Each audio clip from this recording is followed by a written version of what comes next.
हिंदुहृदय सम्राट बाळासाहेब ठाकरे यांचा, धर्मवीर आनंद दिघे साहेबांचा आणि तुमच्या सगळ्यांचा, कारण आपण 7 जागा जिंकलोय ना, त्यामुळे तुमच्या सगळ्यांचं अभिनंदन. कॅमेरा. आणि व्यासपीठावर उपस्थित सर्व नेते, रामदासबाई आहेत, तेजाभाऊ आहेत, आनंदराव आहेत, सर्व मंत्री, केंद्रीय मंत्री प्रतापराव जाधव, आपलं देखील मनापासून अभिनंदन करतो. 7 खासदारांचं अभिनंदन आणि स्वागत आपण केले. सर्व खासदार, आमदार, आपले सर्व नेते, उपनेते, जिल्ह्याचे प्रमुख, व्यासपीठावरील सर्व सन्माननीय मान्यवर, उपसभापती आपल्या निलमताई आहेत, महिला आघाडी आणि हे संपूर्ण सभागृह खचाखच भरलंय. कुठे मुंगी शिरायला जागा नाही. हा भगवा सागर इथे आपल्याला पाहायला मिळतोय. आणि जमलेले सर्व शिवसैनिक बांधव, भगिनी, माता आणि पत्रकार मित्रांनो, बाळासाहेबांनी स्थापन केलेल्या शिवसेनेचा आज 58वा वर्धापन दिन आहे. मराठी माणसाच्या न्याय हक्कासाठी शिवसेना प्रमुखांनी खऱ्या अर्थाने शिवसेना सुरू केली, स्थापन केली, त्याचा 58वा वाढदिवस. खरं म्हणजे या वर्धापन दिनाच्या निमित्ताने आपल्याला मी शुभेच्छा देत असताना माझ्या मनामध्ये एक वेगळी भावना, वेगळा आनंद आहे. कारण खऱ्या अर्थाने 1966 साली आज शिवसेना त्या काळी बाळासाहेबांनी स्थापन केली आणि खऱ्या अर्थाने मग मराठी माणूस, त्याला न्याय हक्क, त्याला नोकऱ्या, हे सगळं करत असताना शिवसेनेची व्यापक भूमिका वाढत गेली. शिवसेना पूर्ण देशभरामध्ये आपली एका हिंदुत्वाचा पुरस्कार आणि गौरव करणारी संघटना म्हणून लोकप्रिय झाली. आणि आज शिवसेना वर्धापन दिन आहे. शिवसेना वाढली ठाण्यात, शिवसेना वाढली कोकणात, शिवसेना वाढली संभाजीनगरमध्ये, शिवसेना वाढली महाराष्ट्रामध्ये. आणि हे सर्व शिवसेनेचे बालेकिल्ले आहेत. आणि आपण हे बालेकिल्ले आज अबाधित राखले. कोणी म्हणाला ठाणे पडेल, कल्याण पडेल, महाराष्ट्रामध्ये आज आपण पाहिलं ठाणे, कल्याण 2-2 लाखापेक्षा जास्तीच्या मताधिक्याने आपण जिंकलं.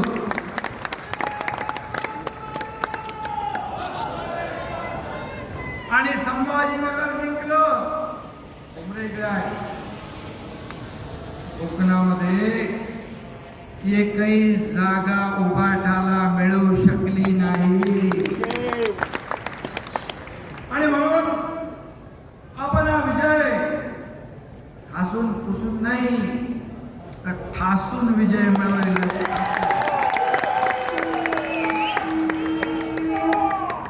शिवसेनेचा परंपरागत मतदार आज आपल्या सोबत आहे, धनुष्यबाणासोबत आहे. आणि शिवसेनेच्या हक्काच्या मतदारांनी आपल्या शिवसेनेवर विश्वास ठेवलाय.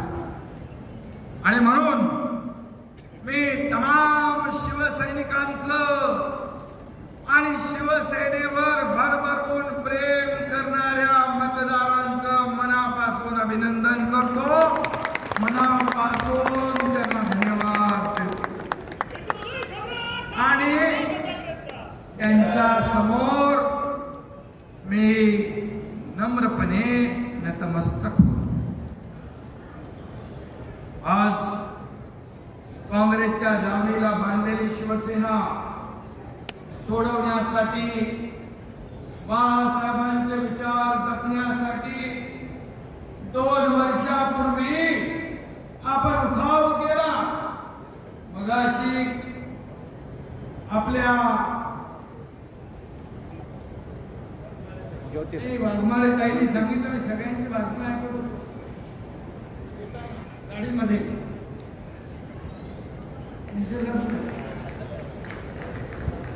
गुलाबराव बोलणाऱ्यांचं आणि म्हणून 2 वर्षापूर्वी जे आपण उठाव केला तो खऱ्या अर्थाने आज या निवडणुकीमध्ये त्याच्यावर जनतेने शिक्कामोर्तब करून दाखवलं. आणि आज आपण घेतलेला निर्णय कसा योग्य होता या निवडणुकीमध्ये आपण पाहिलं. आणि दाखवलेला जो मतदारांनी विश्वास आहे त्याला हा एकनाथ शिंदे लढा जाऊ देणार नाही, हा शब्द मी आज बाळासाहेब असते तर काय म्हणाले असते, जमलेल्या माझ्या तमाम हिंदू बांधव भगिनी आणि मातांनो, आज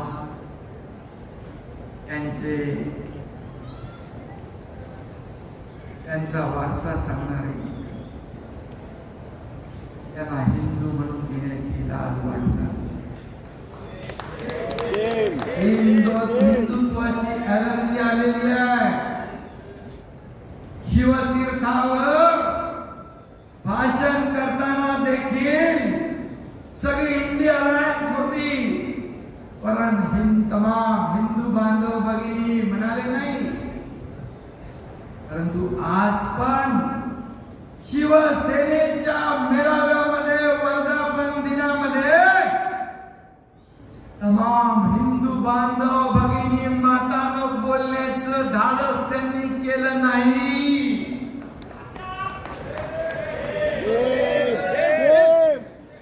कसलं हिंदुत्व आहे तुमचं? कुठं गेलं हिंदुत्व? अरे बाळासाहेबांचं नाव घेण्याचा अधिकार देखील तुम्हाला राहिलेला नाही. बाळासाहेबांचा फोटो लावून तुम्हाला मत मागण्याचा देखील नैतिक अधिकार राहिलेला नाही. गर्व से कहो हम हिंदू है ही गर्जना बाळासाहेबांनी संपूर्ण देशात गाजवली. आणि मी हिंदू आहे, मी हिंदू आहे, मी हिंदू आहे. आमचं हिंदुत्व असं आहे, आमचं हिंदुत्व आहे. कुठं गेलं हिंदुत्व?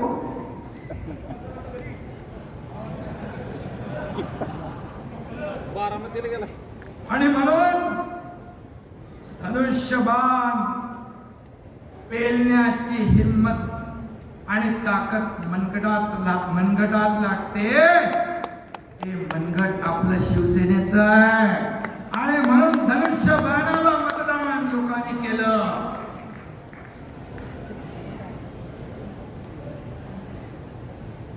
आणि एवढी कसली लाचारी मतांसाठी? बाळासाहेबांच्या विचारांना तुम्ही तिलांजली दिली. बाळासाहेबांचे विचार तुम्ही पायदळी पुरवले. आज आपण लोकसभेच्या 7 जागा जिंकलो. रामदासबाई, आपण आणखी 3-4 जागा नक्की जिंकलो असतो. या जागा 5 जागा. माझा विश्वास होता, आत्मविश्वास होता. पण आपण का जागा हारलो हे आपल्या सगळ्यांना माहित आहे. मी त्याच्यामध्ये जाऊ इच्छितो. मी गेला आता आपली माहिती अधिक मजबूत करायची आहे. मानचा सगळं विसरून माहिती ताकदीने आपल्याला पुढे न्यायची आहे. कारण या महायुतीमध्ये मी या राज्याचा मुख्यमंत्री आहे. त्यामुळे माझी जबाबदारी सगळ्यात जास्त आहे आणि म्हणून ती जबाबदारी मी प्रामाणिकपणे आपल्या सगळ्यांच्या साथीने आणि साक्षीने पार पाडेल असा विश्वास मी आपल्याला.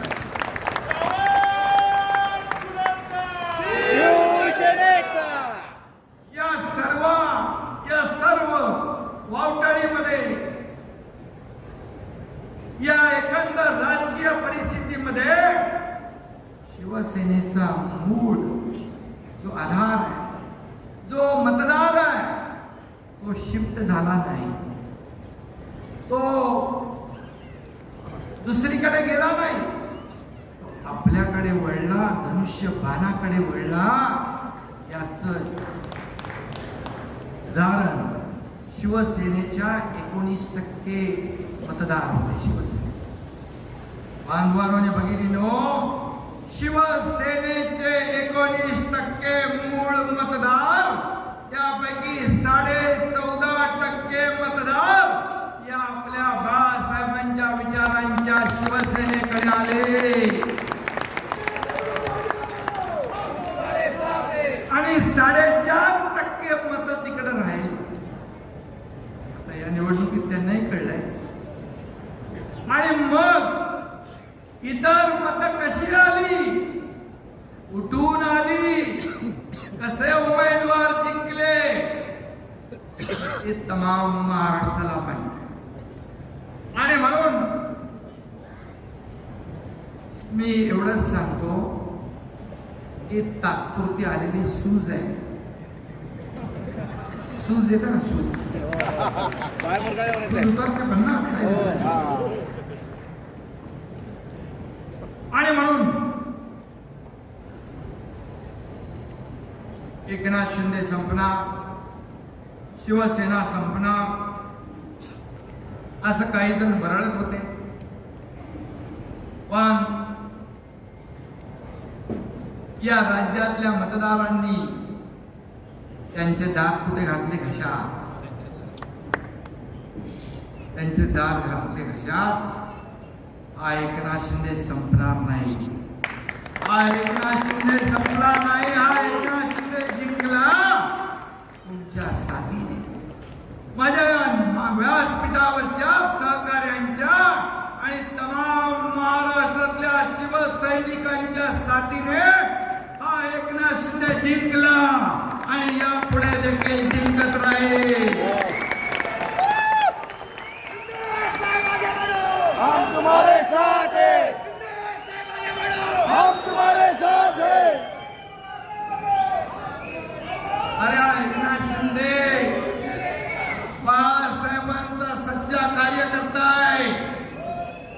धर्मवीर आनंद दिघे साहेबांचा चेला आहे.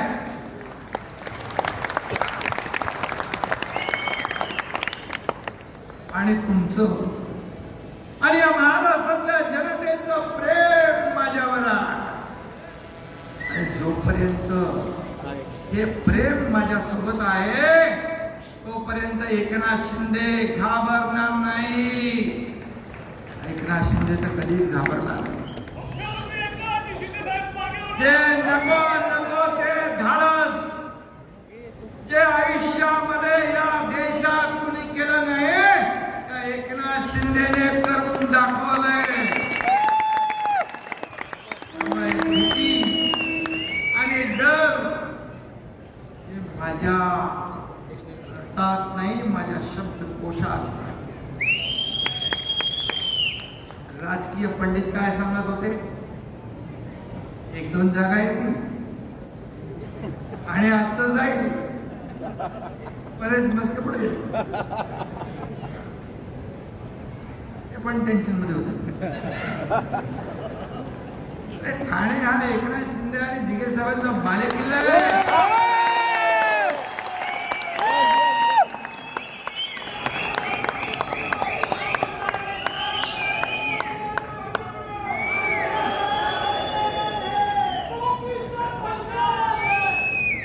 अरे बाबा असं नाही करायचं आता. आणि म्हणून आणि कल्याणपर्यंत मी गेलोच नाही. एकदा फक्त गेलो. अरे बाबा मला एकदा येऊ दे. ठिकाण म्हणतो तुम्ही बाकी सगळा मतदारसंघात फिरा, इकडे मी बघतो. खरं आहे. ठिकाण शिंदे बद्दल एवढंच सांगेन, पहिल्या वेळेस 2014ला तो जेव्हा उभा होता उमेदवार म्हणून त्याला कोणी ओळखतच नव्हतं. स्टेजवर तो फिरत होता आणि नियोजन बघायला. राजनाथ सिंग साहेबांची सभा होती. तो पोलीस आयुक्त का DCP होते. हे लडका हे पोरगा कोण फिरतोय? तो उमेदवार आहे. एकनाथ शिंदे यांचा मुलगा श्रीकांत शिंदे उभा आहे असं 2014ला त्याचा प्रचार झाला. पण 2014 नंतर 5 वर्षात आणि पुढच्या आणखी 5 वर्षात श्रीकांत शिंदे यांनी त्यांची कामाच्या जोरावर ओळख निर्माण केली.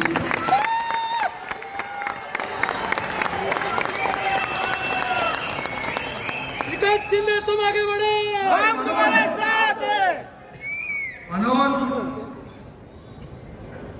मी तिकडे जास्त वेळ न देता देखील त्यांनी चांगलं मताधिक्य घेतलं. अरे 4 लाखापर्यंत गेला होता. पण एक पेटी आली त्याचा 1.5 लाखाने खास कमी झाला.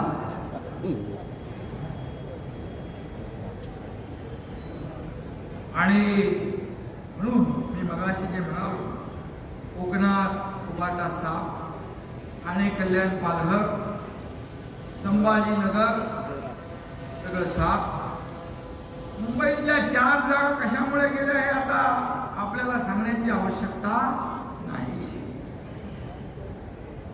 आपण 13 जागा समोरासमोर लढलो उभाटा आणि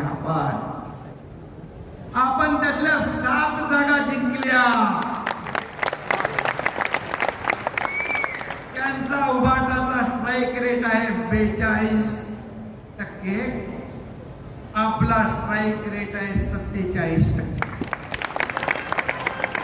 त्यांना 13 जागांवर 60 लाख मतं मिळाली. आपल्याला 62 लाख मतं मिळाली. आपल्या 15 उमेदवारांना 74 लाख मतं मिळाली.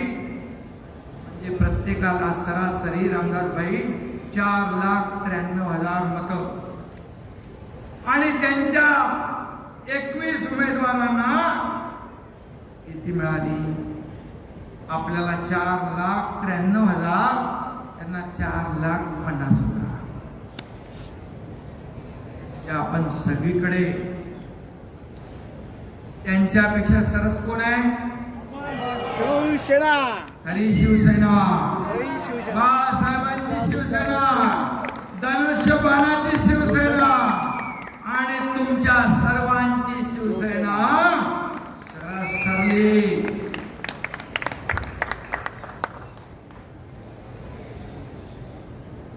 आणि त्यामुळे कोण जिंकलं आणि कोण हरलं हे स्पष्ट आहे.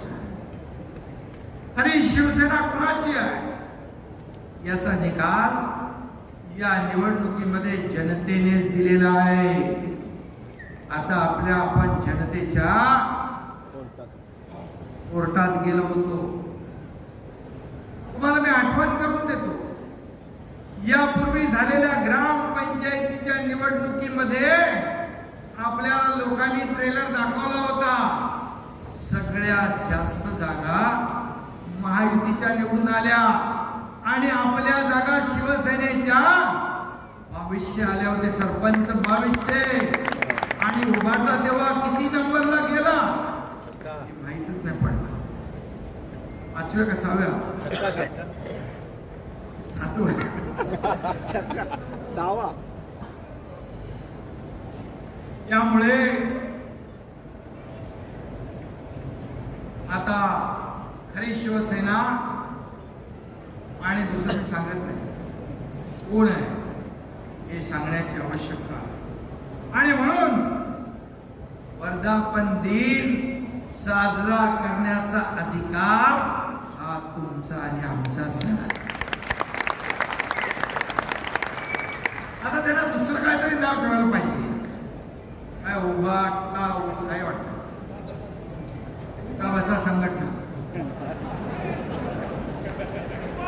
काँग्रेस 328 जागा लढवून फक्त 99 जागा जिंकली. काठावर पण पास नाही झाले. पण एवढा उन्माद, जसं काय देशामध्ये काँग्रेसचं सरकार आलं, इंडिया अलायन्सचं सरकार आलं, इथे 12 जागांवर हरलेली उभाटा इतका जश्न मना रही है. आता हेच लावायला लागेल ना भाषा. इतका जश्न मना रही है गिरे तो भी टांग ऊपर. हे मन लागू होते ना.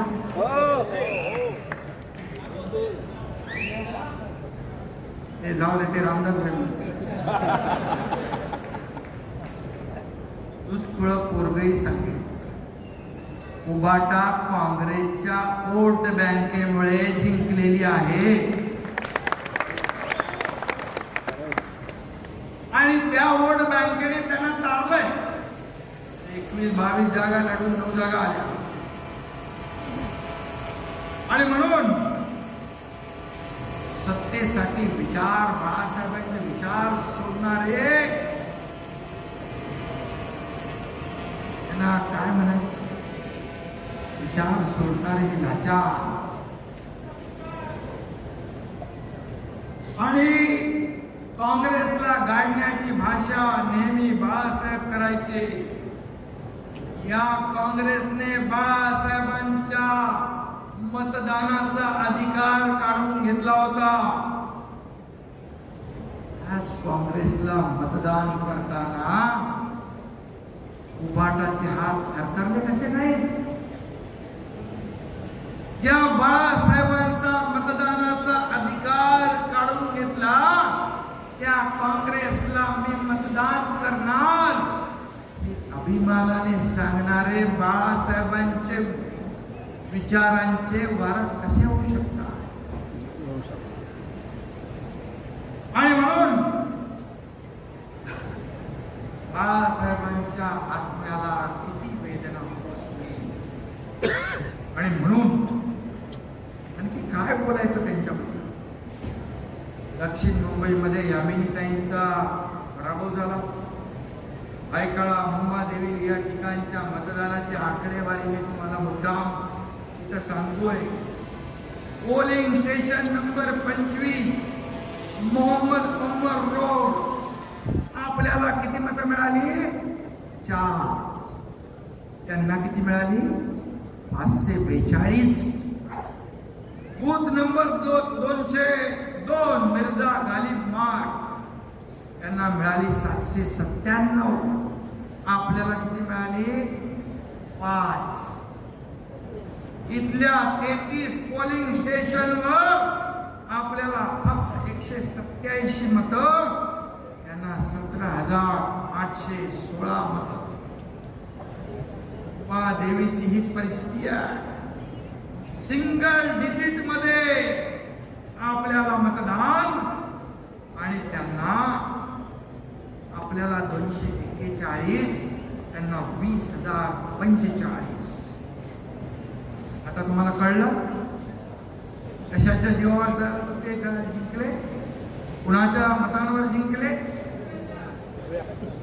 आणि राहुल शेवाळ्यांचं पण असत ना. राहुल शेवाळे 2-3 मतदार संघात पळाले आणि वंडी आणि ट्रॉम्बे, धारावी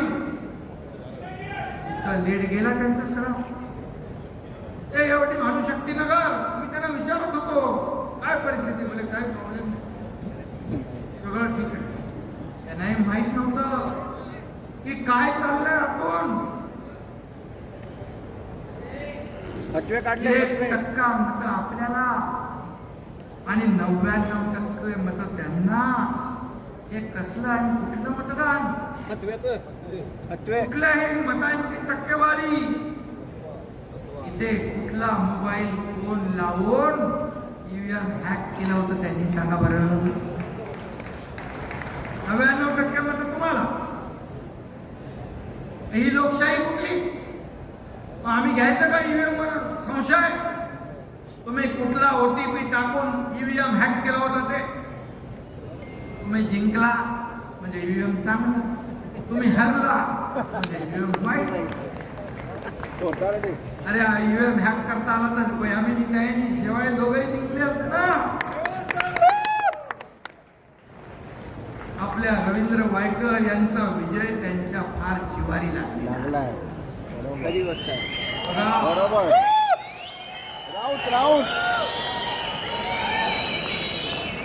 तुम्हाला सांगतो, हा एकनाथ शिंदे कधी आयुष्यात खोटा बोलला नाही.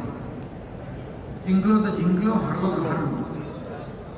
पण आम्ही जिंकलेला असताना, रवींद्र वायकर यांना हरवण्याचं काम करत असताना मी एकनाथ शिंदे का डोळे फक्त बघत राहू, मी डोळे बंद करून.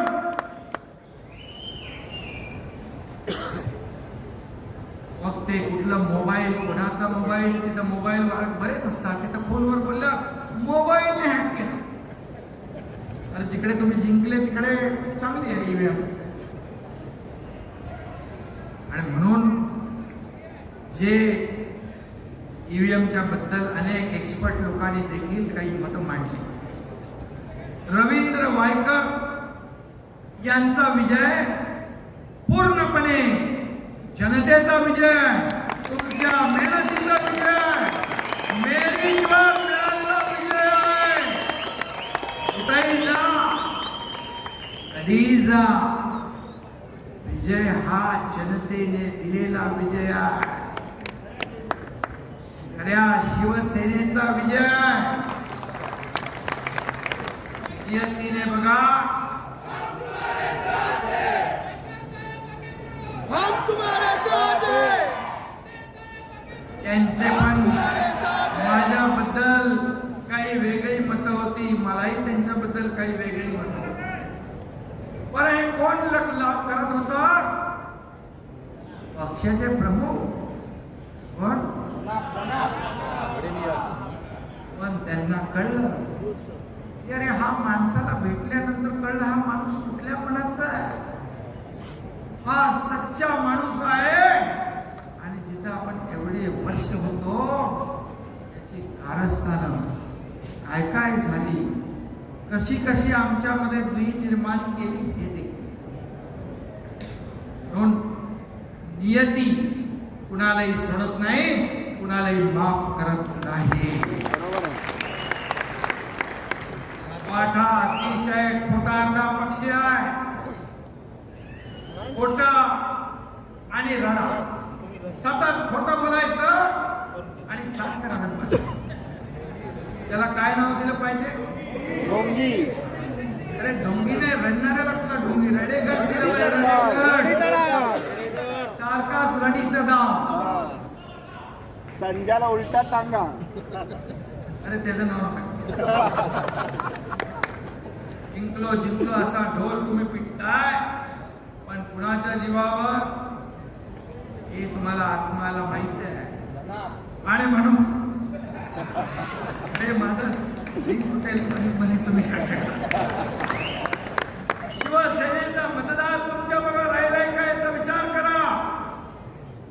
मुंबईमध्ये त्यांच्यापेक्षा 2.25 लाख मतं जास्ती आपल्याला मिळाली.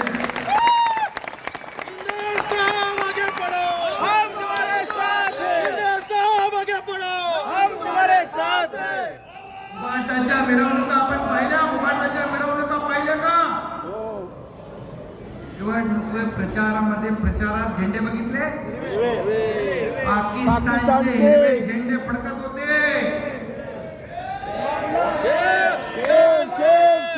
भगव्या झेंड्यावर हिरव्या झेंड्याने वार करत होते.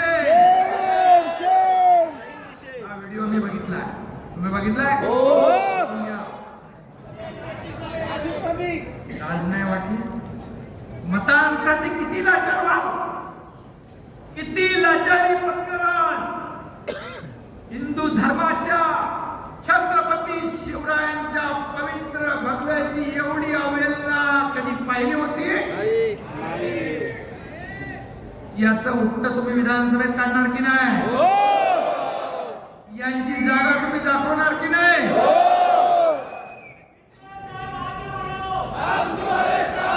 इक्बाल मुसा सारखे दुश्मन, या देशाचे बॉम्बस्फोट मधले आरोपी यांच्या प्रचारात होते. याची दुसरी खबर काय होती? कोण तो बॉम्बस्फोटातला आरोपी याकूब लेमन. त्याचं उदात्तीकरण तुम्ही केलं. त्याचे कार्यकर्ते तुमच्या ऑफिसमध्ये फिरत होते. मतांसाठी पाकिस्तानच्या कसाबला तुम्ही डोक्यावर घेतलं आणि तुम्ही म्हणू लागला काय आपले ते साळसकर, आमटे आणि ओंबळे करकरे एक गोळी, कसाबच्या गोळीने ते शहीद झाले की नाही याच्यावर शंका उत्पन्न करतात. अरे ज्या ओंबळेने कसाबला AK-47 सकट पकडला, अख्ख्या डोळ्या पोटात घेतल्या, पण कसाबला सोडलं नाही. तुम्ही प्रश्नचिन्ह निर्माण करताय. भारत माता की आणि म्हणून तो फेडणारे बाप ही जनता इथंच आहे.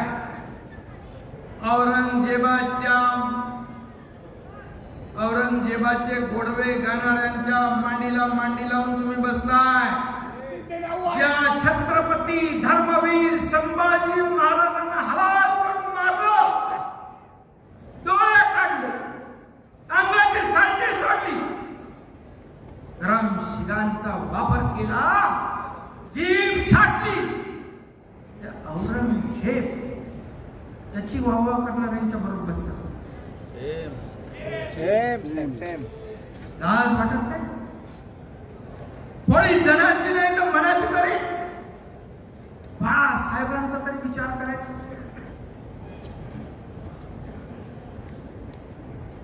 बघा अशी पोंक्षेंचं मी भाषण ऐकलं. यांनी याचा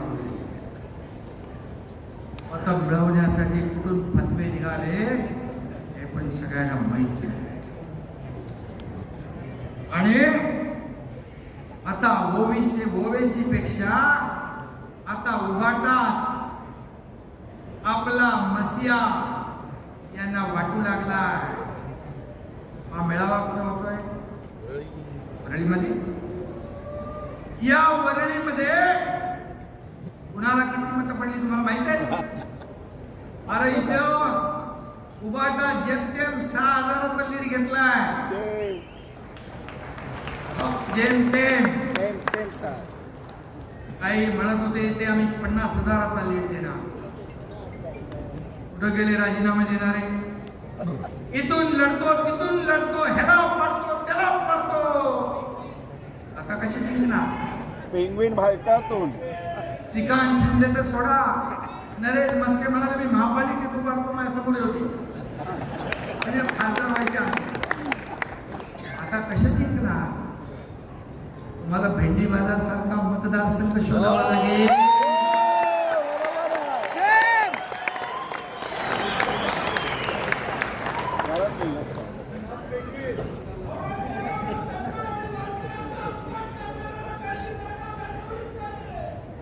आता ती दाखवा तुमच्या हातात आहे. मतदारसंघात नाही पद आणि माझं नाव गणपत, अशी अवस्था झाली आहे. त्यामुळे बाळासाहेब म्हणायचे हिंदूंचे शत्रू ठरतात. यापुढे हे होणार नाही याची काळजी घेणार की नाही आपण? यापुढे असं घडणार नाही याची काळजी घेण्याची आवश्यकता आहे. आणि हे मुंबईला आणि या देशाला देखील न परवडणार आहे. आणि म्हणून वेळी सावध व्हा. अल्पसंख्याक समाजाच्या विरोधामध्ये बाळासाहेब कधीच नव्हते, आम्ही नव्हतो. नाही, रामदास भाईंनी देखील सांगितलं किती कार्यकर्ते आपल्या अल्पसंख्याक समाजाचे आहेत, अधिकारी आहेत, मंत्री आहेत. परंतु बाळासाहेबांचा त्यांना कधी विरोध नव्हता. परंतु बाळासाहेबांचा विरोध होता तुष्टीकरणाला, वोट बँकेच्या खाडेरड्या राजकारणाला त्यांनी कायम विरोध केला. आणि म्हणून देशद्रोही पाकिस्तान झार्जीने इथे इंडिया हरली की पाकिस्तान मध्ये फटाके वाजायचे आणि इथे पाकिस्तान जिंकल्यावर आपल्या इथे फटाके वाजवणाऱ्यांच्या विरोधामध्ये बाळासाहेब होते. देशभक्त मुसलमानांच्या विरुद्ध बाळासाहेब कधीच नव्हते आणि आम्ही पण नाही. परंतु मतांचं खाण्यावर राजकारण कुठल्या थराला जाऊ शकतं हे या निवडणुकीत आपण पाहिलं. आणि म्हणून वोट बँकेसाठी बाळासाहेबांच्या विचारांचा घोट घेणारी अवलाद आज आपण पाहिजे.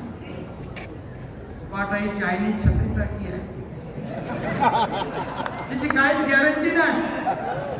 आज इधर कल उधर तो परसों और किधर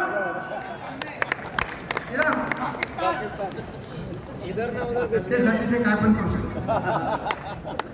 आणि म्हणून आज त्यांच्या वर्तमानपत्रात मोदींच्या विरोधामध्ये काय तर लिहिलं, हेडलाईन वाचत होतो आणि म्हणाले महाराष्ट्र गद्दार मुक्त करणार. अरे तो तर आम्ही 2 वर्षापूर्वीच केला आहे.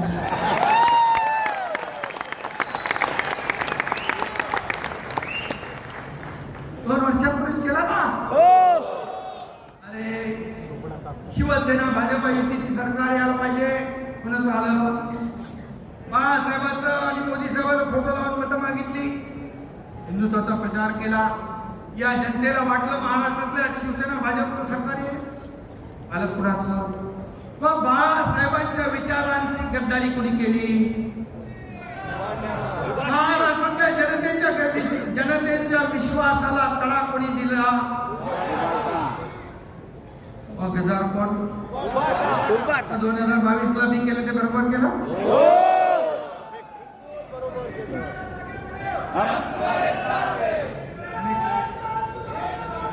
या निवडणुकीमध्ये खोटारडेपणाचा कळस केला विरोधकांकडून. खोटं नॅरेटिव्ह पसरवलं. संविधान बदलणार, संविधान बदलणार, आरक्षण जाणार. अल्पसंख्याक समाजासह दलित समाज, आदिवासी समाज या सगळ्या समाजामध्ये भीतीचं वातावरण निर्माण केलं. रामदासभाई मगाशी म्हणाले बॅग घेऊन आपल्याला तालुक्यावर आपल्याला जायला पाहिजे, गावागावावर जायला पाहिजे. हे खरं आहे. ही जी मंडळी आहे त्यांनी असा खोटा नॅरेटिव्ह पसरवण्यासाठी गावागावात गेले, सगळ्यांच्या डोक्यात घुसवलं. मोदी आले, संविधान गेलं तर आरक्षण गेलं. आणि म्हणून संविधान खतरे में याची अफवा पसरवली, घाबरवलं लोकांना आणि खोटं नॅरेटिव्ह पुसून काढण्यामध्ये आपण कमी पडलो. ही वस्तुस्थिती हे मान्य करावं लागेल. पण जनता एकदाच या खोट्या प्रचाराला बळी पडली, पुन्हा पडणार नाही. कारण घाबरवून एकदा निवडणुका जिंकता येतात, पण ते सतत होत नाही. भूल जशी उतरते तशी दिशाभूलही उतरायला वेळ लागणार नाही. आणि म्हणून मी एवढंच सांगतो, दलित बांधव, बाबासाहेबांची अनुयायी, बाबासाहेबांनी घटना लिहिली आणि बाबासाहेबांना 2 वेळा लोकसभेला कोणी पाडलं माहित आहे? काँग्रेसने पाडण्याचं पाप केलंय. आणि म्हणून बाबासाहेब म्हणायचे काँग्रेस हे जळका घर आहे. आणि म्हणून आता माझी अपेक्षा, बाबासाहेबांचे अनुयायी, दलित बांधव भगिनी, तुमच्यासाठी केंद्र सरकार आम्ही सर्व करतोय. आणि ते आता त्या जळक्या घरात जाणार नाही. ते आता समजून गेले की आता हे खोटं नरेटिव्ह आता चालणार नाही. कारण मोदीजींनी बाबासाहेबांचं लंडनचं घर स्मारक केलं. हिंदू मिल मध्ये जगाला हेवा वाटावा असं आपण स्मारक करतोय. आपण किती योजना केल्या? केंद्राने केल्या 80 कोटी लोकांना मोफत राशन, पंतप्रधान आवास योजना. आपण बाळासाहेब ठाकरे आपला दवाखाना. कधी जातपात विचारतो? कधी जात धर्म पाहतो? अरे मुख्यमंत्री सहायता निधी मधून मी 250 कोटी दिले. कोण हिंदू आहे, कोण मुसलमान आहे, कोण शीख आहे, कोण इसाई काय? कोल्हापूरला मी गेलो होतो. तिथे एक मुलगी आली, तिच्याकडे एक छोटा बच्चू होता. तो बच्चू घेऊन पुढे आली. मी बोला हिला काहीतरी आपला शासनामध्ये काहीतरी लाभ मिळणार असे म्हणून आली. मी विचारलं क्या है? बोले सर इसका नाम बुआ है. तो क्या हुआ? तो बोले आपने पैसे दिए और इसका ऑपरेशन हो गया और ये बच गई. आम्ही हे करतोय. कुठं जातपात मानतोय का? कुठं धर्माचा आम्ही विचार करतोय का मदत देताना? आणि म्हणून सगळे समाजाला घेऊन आम्ही पुढे जाणार आहे. बिलकुल मी एवढंच सांगेन आपल्याला, मराठा समाजातले लोक पण इथे भरपूर आहे. मी शब्द दिला, शिवाजी महाराजांची शपथ खाली आणि विशेष अधिवेशन घेऊन मराठा समाजाला 10% आरक्षण दिलं. कुणबी प्रमाणपत्र मिळत नव्हते. जस्टिस शिंदे कमिटी गठीत केली. ओबीसीच्या आरक्षणाला धक्का न लावता, त्यांच्यावर कुठलाही अन्याय न करता हा निर्णय घेतला. आणि आम्ही टिकणार, कायद्याच्या चौकटीत बसणार आरक्षण या सरकारने दिलं आहे. त्यामुळे ओबीसी बांधवांना देखील माझी विनंती आहे, जातीमध्ये तेढ निर्माण करणाऱ्यांपासून सावध राहा. कारण ज्यांच्या हातात तुम्हाला देण्याचा जेव्हा अधिकार होता तेव्हा त्यांनी दिलं नाही. तुमचा वापर करून घेतला. मराठा समाजाचा वापर, इतर समाजाचा वापर केला, पण तुम्हाला वंचित ठेवलं. देणारे आम्ही आहोत. आम्ही देत राहणार. आम्ही देत राहणार. तुम्हाला न्याय देणार. सर्व समाजाला सोबत घेऊन या महाराष्ट्राचा विकास करणार हाच आमचा अजेंडा आहे. विकासाचा अजेंडा आहे आमचा. आणि म्हणून आपल्याला मी एवढीच विनंती करतो. मगाशी तर उदय सामंत यांनी सांगितलंय उद्योजक कसे आले. एफडीए मध्ये आपण पहिल्या नंबरला आहे. इन्फ्रा प्रोजेक्ट मध्ये देशात पहिल्या नंबरला आहे आपण. आज आपला महाराष्ट्र विकासामध्ये नंबर 1 ला आहे. जेव्हा 2.5 वर्षापूर्वी 3 नंबरला होता. देवेंद्रजी आणि मी जेव्हा शपथ घेतल्यानंतर 6 महिन्यामध्ये आम्ही सगळं बदललं. सगळे प्रकल्प सुरू केले. अटल सेतू, कोस्टल, समृद्धी मार्ग, बाळासाहेब ठाकरे समृद्धी मार्ग, अरे कारशेड स्टे होता, मेट्रो बंद होती, आम्ही सगळं चालू केलं. सण उत्सव चालू होते का? सण उत्सवाची बंदी काढून टाकली. गोविंदा, गणपती, नवरात्र, दसरा, दिवाळी साजरे होऊ लागले. आताही जोरात साजरे करा. आणि म्हणून शेतकऱ्यांचं, कष्टकऱ्यांचं हे सरकार आहे. यांच्या समृद्धीसाठी आता मध्ये कांदा, सोयाबीन, कापूस आणि दूध याच्यावर थोडा परिणाम झाला. सरकारने निर्णय घेतला होता. 4,500-5,000 कोटीची तरतूद केली होती. परंतु आचारसंहितेमुळे आपण ते वाटू शकलो नाही. हे सर्व पैसे तात्काळ शेतकऱ्यांना वाटले जाते आणि या शेतकऱ्यांना न्याय देण्याचं काम. आणखी देखील योजना आमच्या सरकारच्या माध्यमातून आम्ही करणार आहोत.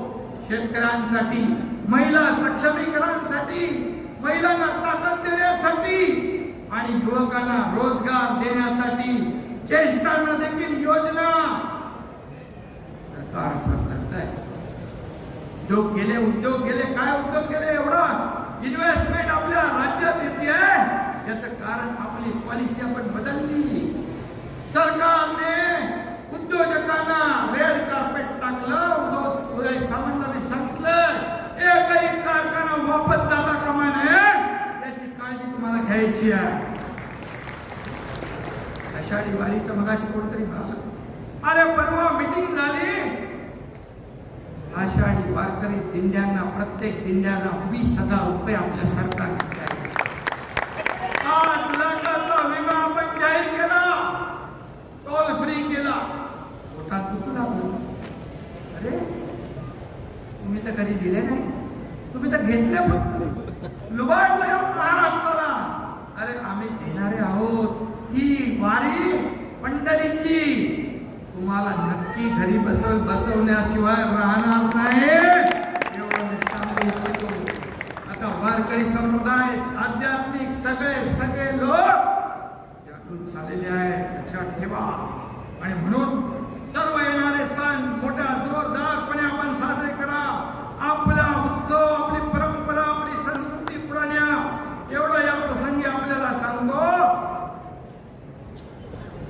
आणि वृक्षारोपण देखील आपलं एक मोठं अभियान आहे. महावृक्षारोपण हे ग्लोबल वॉर्मिंग, क्लायमेट चेंज, कधी पाऊस पडतो 50 डिग्री, 40 डिग्री, 45 डिग्री तापमान, यासाठी आपण देखील पर्यावरणासाठी आपलं सरकार आग्रही आहे. रामदास भाई सांगतात प्लॅस्टिक वापरू नका, प्लॅस्टिकवर बंदी आहे. प्लॅस्टिक कुठे वापरत असेल त्याला पकडायला लागेल. आपण भाई वृक्षारोपणाबरोबर बांबूची देखील लागवड करतो. विरोधकांसाठी नाही बाबा, पर्यावरणासाठी. हे बांबू ऑक्सिजन ज्यादा देतो, कार्बन डायऑक्साईड ज्यादा शोषतो. आता दुसरं काहीतरी वेगवेगळ्या व्हरायटीचे बांबू लागतील ना, वेगवेगळ्या व्हरायटी. आणि म्हणून मी आपल्याला एवढं सांगतो, राज्यामध्ये आरोग्य अभियान देखील आपण सुरू करतोय. गाव तिथे शाखा सुरू व्हायला पाहिजे. शिवकुटुंब संपर्क अभियान आपण सुरू करतोय. त्या माध्यमातून घराघरामध्ये जा, सरकारी योजनांच्या लाभांची माहिती द्या, त्यांच्याशी संपर्क करा. प्रत्येक शिवसैनिकांनी, पदाधिकाऱ्यांनी आठवड्यात किमान 10 कुटुंबाला घरांना तरी भेट द्या आणि त्यांच्याशी बोललं पाहिजे. त्यांच्या समस्या ऐकून घेतल्या पाहिजे. फक्त निवडणुकापुरता आपण संपर्कात न राहता कायम त्यांच्या संपर्कात आपण राहा. आणि नेता किंवा कार्यकर्ता हा घरात नाही तर लोकांच्या दारात शोधून जात दिसतो. लोकांची सेवा करताना तो चांगला दिसतो, हे लक्षात ठेवा.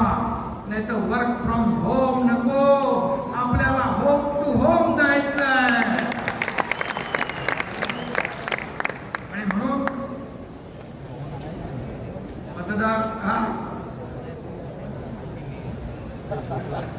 मतदार यादीत नावं कमी झालेली आहे, ती शोधा लगेच ताबडतोब. ती नावं टाकून द्या. काही लोकांनी फोटो दिले नाही म्हणून नावं कापलेली आहे, ती नावं पुन्हा नोंदवा. नवीन मतदार नोंदणीची मोहीम सुरू आहे, त्याच्यात आपण लक्ष द्या. विशिष्ट ठिकाणी मतांचा टक्का वाढतोय, पण आपल्या मतांचा टक्का कमी का होतोय याचा देखील विचार आपण करा. आणि हा धोका लक्षात घेऊन आपला मतांचा टक्का वाढवा.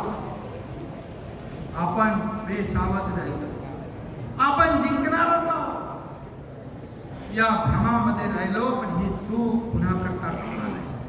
आणि म्हणून मतदारसंघ न्याय आपण कुठे कमी पडलो, आपण कुठे चुकलो याचा आत्मपरीक्षण करा, अभ्यास करा आणि त्यानुसार आत्ता आताच आपल्याला स्ट्रॅटेजी ठरवण्याची आवश्यकता आहे. मला आता रामनाथभाई मलाही बोलले आणि जाहीर भाषणातही.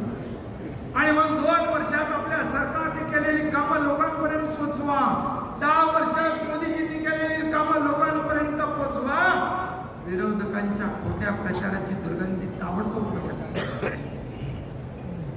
आपल्या विकासाचा सुगंध आणि आपल्या विकासाची कामं तुम्हालाच पोचवावी लागतील. आपल्यालाच पोचवावी लागतील, दुसरा कोणी येणार नाही. आज आषाढीच्यावर टीका करताय. आपण योजना केली, स्वागत करायचं सोडून त्याच्यावर टीका करताय. आणि म्हणून खोटं बोला पण रेटून बोला. ही गोबेलचे बाप रोज सकाळी उठतात आणि खोटं बोलतात. यांचं खंडन केलं पाहिजे. आपण वस्तुस्थिती लोकांसमोर आणली पाहिजे. हे असं नाही, हे असं आहे.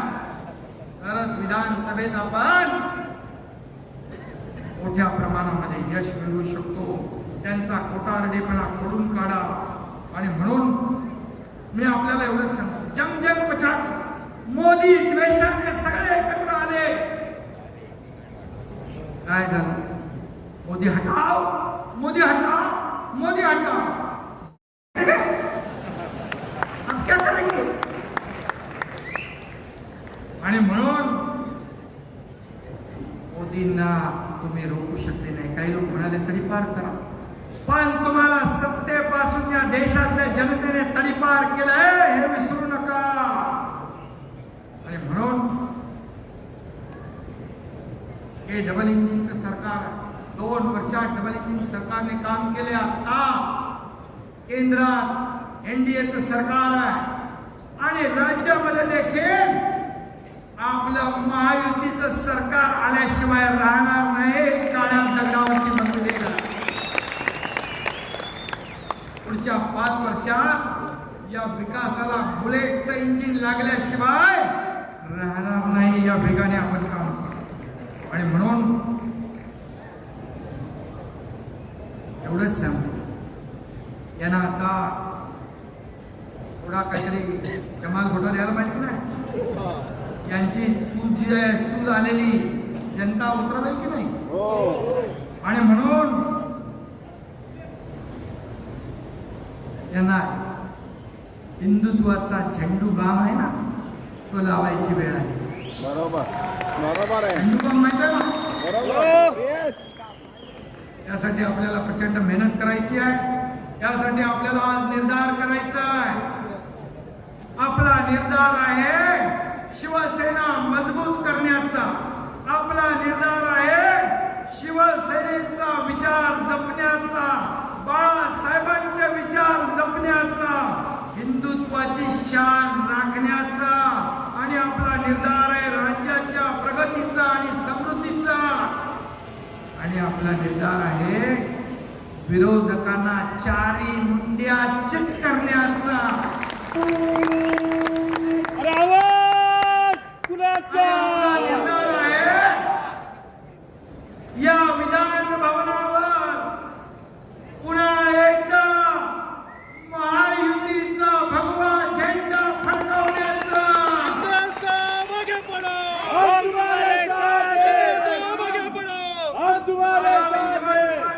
विजय मिळवल्याशिवाय स्वस्थ बसणार नाही अशी शपथ आज आपण घेऊया. घेणार? शपथ घ्या. या विजयासाठी आजपासून आपण कामाला लागूया. आता आपला एकच नारा, ग्राम सभा ते विधान